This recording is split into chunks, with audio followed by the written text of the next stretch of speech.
Assalamualaikum warahmatullahi wabarakatuh. Semoga Allah senantiasa merahmati kita semuanya. Masih bersama dengan saya, Nyi Kliwon di 5 Menit Merinding.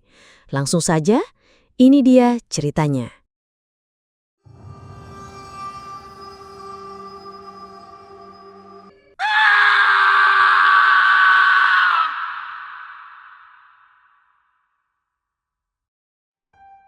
Malam 1 Suro.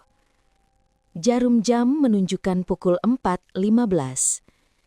Di depan cermin usang, Sinta membeku.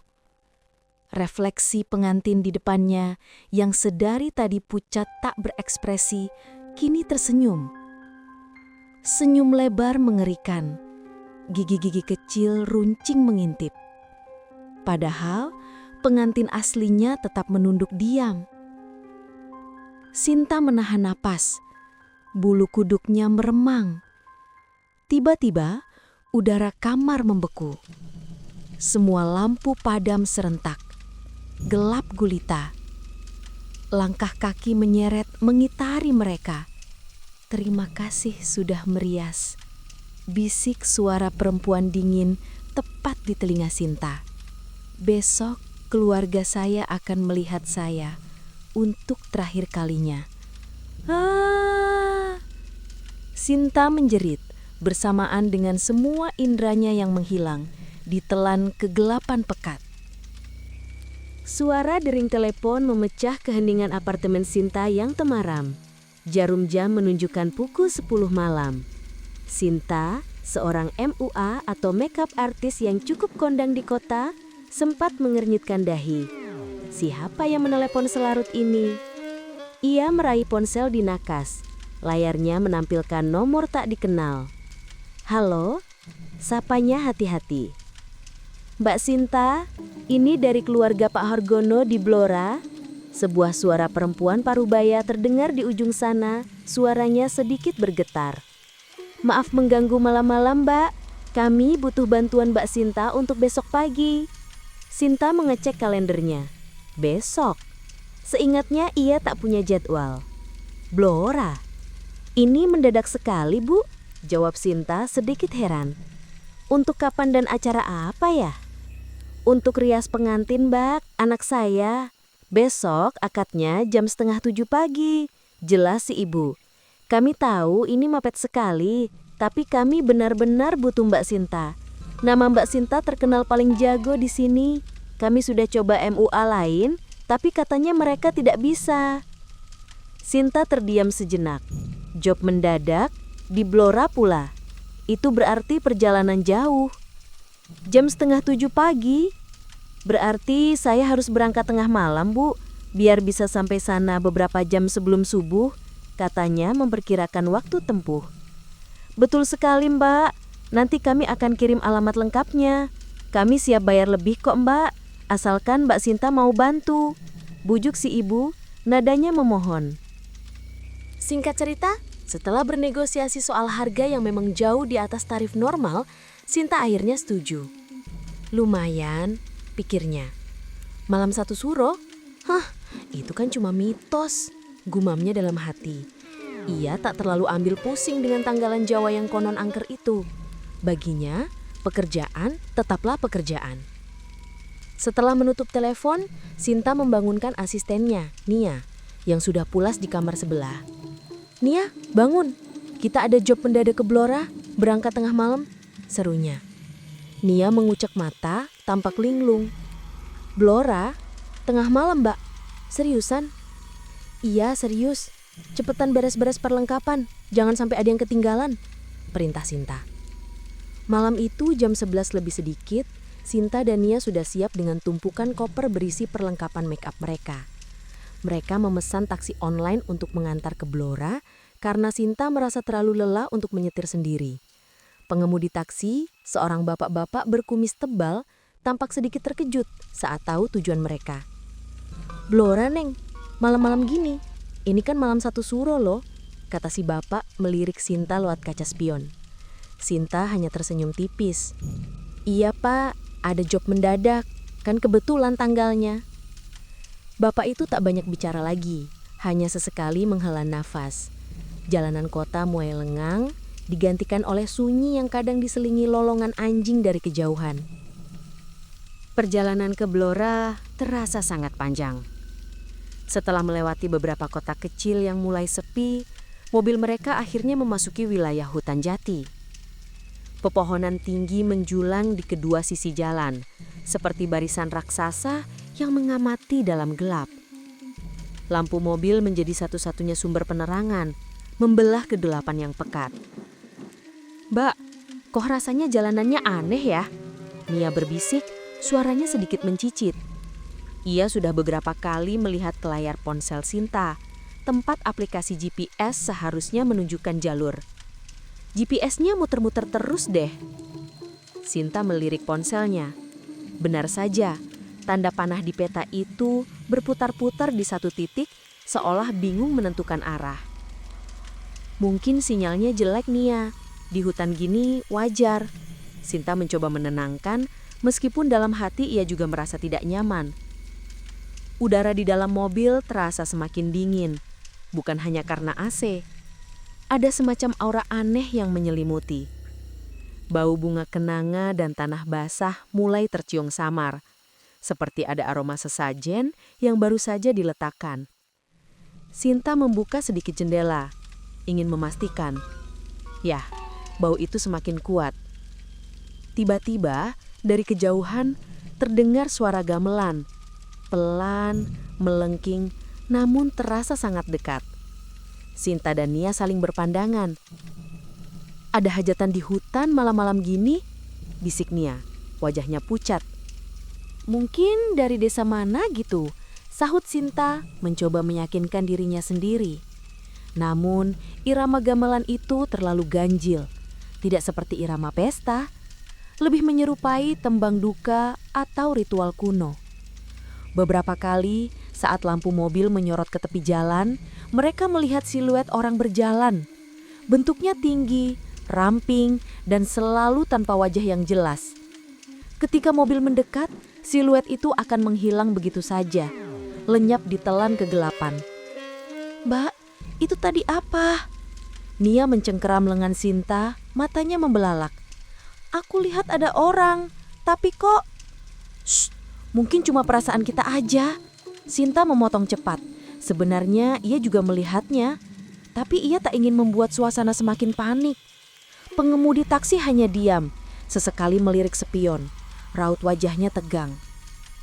Perasaan tak enak itu semakin memuncak. Sinta merasakan bulu kuduknya berdiri. Ini bukan lagi soal sinyal GPS atau kebetulan semata. Ada sesuatu yang tak beres. Singkat cerita, setelah melewati hutan jati yang terasa seperti tak berujung, mobil mereka akhirnya keluar dan memasuki area persawahan.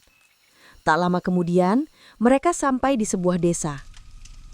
Saat mobil memasuki desa, Sinta dan Nia langsung merasa janggal. Jam sudah menunjukkan pukul 3 dini hari. Seharusnya, jika ada pesta pernikahan pagi hari, pasti sudah ada persiapan yang terlihat. Dekorasi, tenda, atau paling tidak, beberapa orang yang sibuk hilir mudik. Tapi desa itu sunyi senyap, gelap gulita. Tidak ada satupun tanda-tanda keramaian. "Ini beneran alamatnya, Pak?" Sinta bertanya kepada pengemudi yang juga tampak bingung. Si bapak mengangguk sambil mencocokkan alamat dari ponsel Sinta. "Betul, Neng, di sini. Ini gang yang dimaksud." Mobil berhenti di depan sebuah rumah tua. Bangunannya tampak kusam, catnya mengelupas di sana-sini. Jendela-jendelanya tertutup rapat. Beberapa bahkan tertempel koran usang. Tidak ada lampu menyala. Rumah itu terlihat seperti sudah lama tak berpenghuni. Remang-remang. Ini beneran rumahnya, Mbak?" Nia berbisik. Suaranya nyaris tak terdengar. Sinta melihat sekeliling. Tak ada tanda-tanda kehidupan. Bahkan tetangga pun tampak gelap gulita. Mana keluarga pengantinnya? Tiba-tiba, pintu kayu rumah itu terbuka perlahan. Suara engsel berdecit memecah kesunyian. Seorang wanita tua muncul di ambang pintu. Rambutnya disanggul rapi, mengenakan kebaya hitam kuno dan kain batik. Wajahnya keriput, matanya cekung, namun tatapannya kosong. Ia tak tersenyum, tak menyapa. Hanya mengangguk sekali ke arah Sinta dan Nia, lalu melambaikan tangan, memberi isyarat agar mereka masuk. Pengemudi taksi yang dari tadi sudah tegang, segera berkata, "Neng, Bapak sampai sini saja ya, ini ongkosnya. Bapak buru-buru ada urusan." Tanpa menunggu jawaban, ia langsung memutar mobil dan melesat pergi, meninggalkan Sinta dan Nia sendirian di depan rumah tua itu. "Ya ampun, Bapak itu kok tega banget sih?" gerutu Nia, tapi suaranya lebih ke arah ketakutan. Wanita tua itu kembali mengangguk, kali ini lebih mendesak. Sinta menelan ludah. Firasatnya semakin buruk. Namun mau tak mau mereka harus masuk. Ini pekerjaan. Di dalam rumah itu lebih gelap lagi. Bau apek dan debu menusuk hidung. Tidak ada perabot mewah. Hanya beberapa kursi kayu tua dan sebuah lemari usang. Wanita tua itu tidak berkata apa-apa. Ia hanya berjalan lurus ke sebuah kamar di bagian belakang. Sinta dan Nia membuntuti. Langkah mereka pelan dan hati-hati. Kamar itu sedikit lebih terang karena ada sebuah lampu minyak yang diletakkan di sudut. Di tengah ruangan, di depan meja rias yang terbuat dari kayu jati tua, seorang perempuan muda sudah duduk. Itulah calon pengantin. Sinta mendekat, mencoba tersenyum ramah. Mbak." Namun calon pengantin itu tak bereaksi. Ia hanya duduk diam, kaku. Wajahnya pucat pasi, seperti tanpa darah. Bibirnya tipis, sedikit membiru. Matanya sayu, seolah habis menangis semalaman namun tak ada air mata yang tersisa. Wajahnya tanpa ekspresi seperti patung. "Mbak ini pengantinnya ya?" Sinta mencoba bertanya lagi, perlahan. Tidak ada jawaban. Calon pengantin itu hanya menatap kosong ke depan, ke arah cermin di depannya. Wanita tua itu yang berdiri di belakang pengantin juga tak berkata apa-apa. Ia hanya memandangi pengantin dengan tatapan yang sama kosongnya. Sinta merasa sangat tidak nyaman. Pengantin seperti ini biasanya gugup, tapi ini lebih dari sekedar gugup. Ini seperti tidak ada kehidupan. Sinta membuka koper riasnya, mengeluarkan kuas dan foundation. Ia berusaha tetap profesional, mengabaikan perasaan ganjil yang terus menghantui. Nia di sisi lain tampak tegang. Ia sesekali melirik ke arah calon pengantin dan wanita tua itu, lalu berbisik pelan pada Sinta. "Mbak, pengantinnya kok dingin banget ya, kayak patung." Sinta mengangguk samar. Ia sudah merasakan hal itu saat pertama kali mendekat. Tubuh calon pengantin itu memang luar biasa dingin, bahkan lebih dingin dari suhu ruangan yang memang sudah sejuk. Sinta menyentuh pundaknya, berniat merapikan gaun. Sensasi dingin itu menusuk telapak tangannya, membuat bulu kuduknya meremang. "Mungkin dia mandi malam-malam, Mbak," ujar Nia lagi, mencoba mencari penjelasan logis. Sinta baru menyadari satu hal. Rambut calon pengantin itu memang terasa basah. Bukan lembab karena keringat, tapi benar-benar basah, seperti baru saja keramas. Padahal akadnya kan pagi. Kenapa harus mandi tengah malam begini? Sinta mulai mengaplikasikan foundation ke wajah pucat sang pengantin. Tangannya bekerja otomatis, mencoba fokus pada tugasnya. Setiap kali ia mendekat, ia bisa mencium bau anyir yang samar. Bau itu tidak terlalu menyengat, tapi cukup untuk membuat perutnya mual. Ia mencoba mencari sumber bau. Dari mana? Saat Sinta menunduk untuk mengambil spons di dalam koper, matanya tak sengaja melihat ke bawah kain gaun pengantin yang menjuntai hingga ke lantai. Ada tetesan air, beberapa tetes bening, tapi ada juga yang kemerahan, menetes perlahan dari bawah kain itu, membasahi lantai kayu yang usang. Dan bau anyir itu berasal dari sana. Sinta buru-buru menarik napas dalam-dalam, berusaha mengenyahkan pikiran-pikiran aneh dari kepalanya. Ini pasti cuma perasaannya. Mungkin air sisa mandi, atau entahlah. Ia kembali menatap cermin di depan mereka. Ia mulai merias mata pengantin. Saat ia menggerakkan kuas di kelopak mata kiri sang pengantin, ia melihat bayangan di cermin. Refleksi pengantin itu tidak bergerak. Matanya tetap terbuka lebar, memandangi Sinta dengan tatapan kosong. Sementara tubuh aslinya di depannya jelas-jelas mengedipkan mata saat kuas menyentuh kelopaknya. Jantung Sinta berdebar kencang. Ia menghentikan tangannya. Ia menatap ke tubuh pengantin yang asli, lalu ke refleksinya di cermin. Berulang kali. Setiap kali ia menyentuh wajah pengantin, hanya tubuh aslinya yang menunjukkan reaksi kecil. Refleksinya di cermin tetap kaku, diam, dengan tatapan kosong yang sama. Nia yang berdiri di belakang Sinta juga melihat keanehan itu. Wajahnya sudah benar-benar pucat pasi. Ia tak berani bersuara, hanya menarik lengan Sinta pelan. Sinta berusaha menenangkan diri. Ini pasti cuma ilusi optik. Kelelahan, kurang tidur. Iya, pasti itu. Ia menarik napas dalam-dalam lagi, lalu melanjutkan pekerjaannya. Kali ini mencoba menghindari tatapan cermin. Tapi setiap kali ia mencoba melupakan, tatapan kosong dari refleksi pengantin di cermin itu seolah mengikutinya. Waktu terus berjalan, Sinta dengan susah payah menyelesaikan riasan.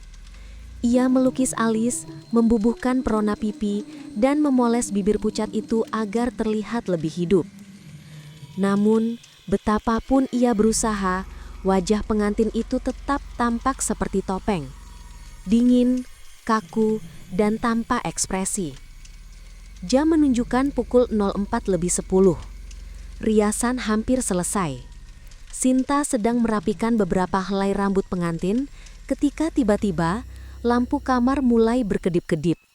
1 kali, 2 kali, lalu berkedip cepat seperti konslet. Nia menjerit kecil. "Mbak Sinta?" Sinta tak sempat menoleh, karena saat itu juga calon pengantin yang sedari tadi dia membisu tiba-tiba bersuara. Suaranya sangat pelan, datar, nyaris berbisik, tapi setiap kata terdengar jelas di telinga Sinta. "Mbak, cepatkan ya. Saya harus kembali sebelum ayam jago pertama berkokok." Sinta membeku. Ia merinding hebat. Rasa dingin menjalar dari tulang ekor hingga ke ubun-ubun. Suara itu bukan suara manusia normal. Nada bicaranya kaku, seolah kata-kata itu diucapkan oleh sesuatu yang tak terbiasa berbicara. Ia melirik wanita tua yang masih berdiri di sudut kamar. Wanita itu tidak bereaksi. Tatapannya masih kosong, terpaku pada pengantin, seperti boneka. Sinta mencoba menenangkan nafasnya yang tercekak. Ia harus cepat. Ia harus segera pergi dari tempat ini. Ia meraih bedak tabur dan kuas besar, berniat memberi sentuhan akhir. Tiba-tiba, jam dinding di sudut kamar berdentang 4 kali. Pukul 4:15. Seketika, udara di ruangan itu mendadak membeku. Bukan lagi dingin biasa, tapi dingin yang menusuk tulang. Seperti berdiri di tengah salju. Nafas mereka sampai berembun.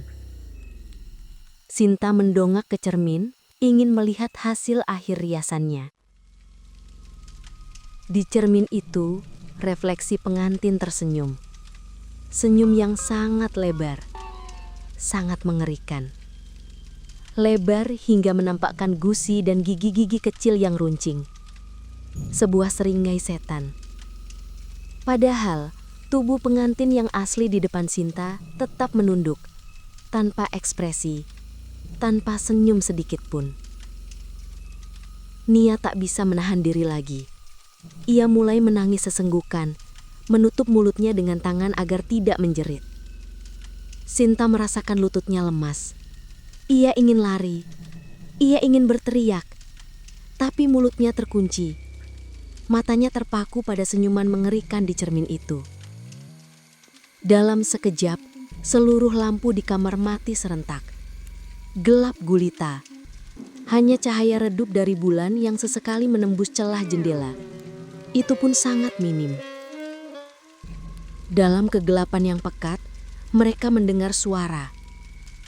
Langkah kaki, pelan, menyeret, melingkar-lingkar mengitari mereka. Semakin dekat, semakin dekat. Sinta bisa merasakan embusan nafas dingin di tengkuknya. Kemudian, sebuah suara perempuan berbisik. Tepat di telinga Sinta, terasa sangat dekat, begitu dingin. Terima kasih sudah merias. Besok keluarga saya akan melihat saya untuk terakhir kalinya. Setelah bisikan itu, semua gelap.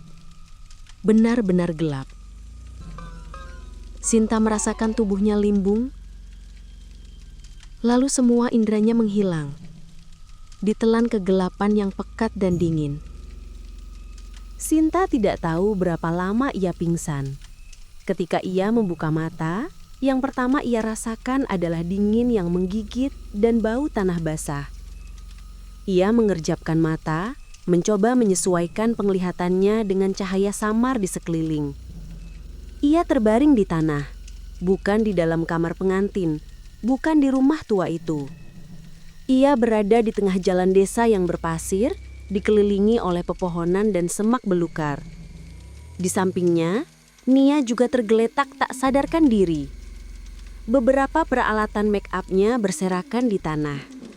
Bedak, foundation, kuas, semuanya hancur dan kotor oleh tanah. Beberapa kuas patah, tergeletak tak berdaya. Sinta mencoba bangkit, kepalanya pusing bukan main. Ia merasakan nyeri di sekujur tubuhnya. Pakaiannya kotor dan basah oleh embun. Nia bangun! Sinta mengguncang tubuh asistennya pelan. Ia mengerang lalu perlahan membuka mata. Ia langsung menjerit saat melihat kondisi mereka dan peralatan yang rusak. Mbak Sinta, kita di mana? Sinta tak bisa menjawab. Ia sendiri tak tahu bagaimana bisa mereka ada di sini, jauh dari rumah itu. Tiba-tiba dari kejauhan, terdengar suara ayam jago berkokok, keras dan berulang-ulang. Dan seketika itu juga, Sinta merasakan sesuatu yang aneh. Seolah ada sebuah energi besar yang baru saja pergi dari tempat itu. Kekuatan yang mencekam itu lenyap, digantikan oleh sunyi pagi yang normal. Namun di samping Nia, Sinta melihat sesuatu. Sebuah gaun pengantin putih, kotor oleh tanah, kusut, dan sedikit robek. Gaun itu sama persis dengan yang dikenakan oleh pengantin tadi. Sinta memungut gaun itu. Ada bercak-bercak kemerahan di bagian bawahnya, kering dan kusam. Aroma anyir yang samar masih tercium dari sana. Tiba-tiba mereka mendengar suara langkah kaki dari kejauhan. Beberapa warga desa mulai terlihat berjalan kaki menuju sawah. Mereka membawa cangkul dan caping. Seorang bapak-bapak yang melihat Sinta dan Nia tergeletak di jalan langsung berteriak kaget. Loh, Neng, kenapa ini? Kok bisa di sini? Beberapa warga lain mendekat. Mereka membantu Sinta dan Nia berdiri. Sinta berusaha menjelaskan kejadian yang baru saja mereka alami. Tentang job rias pengantin, tentang rumah tua itu, tentang pengantin dingin yang tak berekspresi. Wajah-wajah warga desa itu berubah. Mereka saling pandang. Tatapan mereka penuh keheranan dan sedikit ketakutan. Neng, rumah mana yang Neng maksud? Tanya salah satu ibu-ibu, suaranya pelan. Sinta menunjuk ke arah gang tempat mereka masuk tadi. Yang di sana, Bu, rumah tua yang catnya mengelupas itu. Warga desa itu terdiam sejenak. Lalu bapak-bapak yang pertama tadi berujar, Neng, rumah yang Neng maksud itu sudah kosong bertahun-tahun. Tidak ada penghuninya. Sinta dan Nia terbelalak. Tapi tadi malam kami merias pengantin di sana, Pak. Ada seorang wanita tua juga yang membukakan pintu. Sinta bersikeras.